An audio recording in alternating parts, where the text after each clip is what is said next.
In this lesson, we'll explain in basic terms how a Bitcoin transaction works. Bitcoin transactions are validated and stored over a network of computers.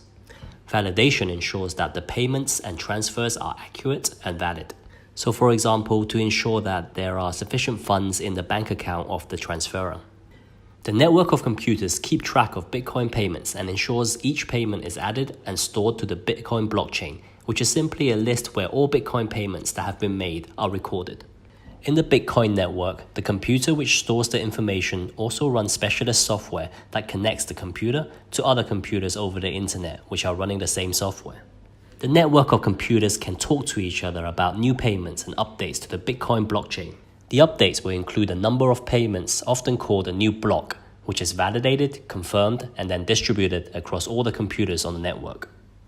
So how does a Bitcoin payment work? Well, to clarify this, let's run through a Bitcoin payment example. There are some key terms and concepts you need to understand for the example.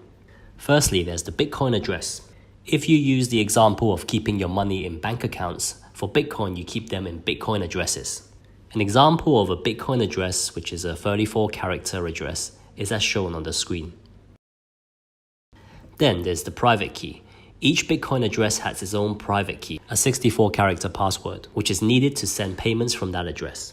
However, the key is mathematically linked to its respective address, and hence you cannot change it like a password or a PIN. Note that Bitcoin as a digital currency is not stored. It is the private key needed to make transfers and payments which are stored. This is why copying a wallet does not double the Bitcoins you own, because in essence, you just have 2 copies of the key, which allows you to access the same amount of Bitcoins in the wallet. Bitcoins are stored in Bitcoin wallets, which are applications that manage these addresses, balances, keys, and payment transactions. Bitcoin wallets let you create a Bitcoin addresses and the associated key using software to receive incoming transactions and make outgoing payments. No third-party authority like a bank is required to give you the wallet and the key. So now, using all the concepts outlined here, let's have a look at a Bitcoin transaction. In our example, A wants to buy a MacBook from B, and they both agree to make and accept the payment in Bitcoin. A Bitcoin wallet is used for receipt and payment of Bitcoin. A uses his wallet to pay into B's Bitcoin wallet. The wallet consists of a collection of Bitcoin addresses and private keys controlled by software.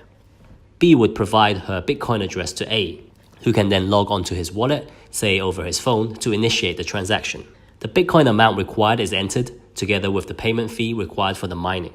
To simply explain the concept of mining here, the transaction is confirmed on the Bitcoin blockchain by miners, who would verify the transaction for a small mining fee. Once confirmed, A would have successfully transferred the Bitcoin to B for the purchase of the MacBook.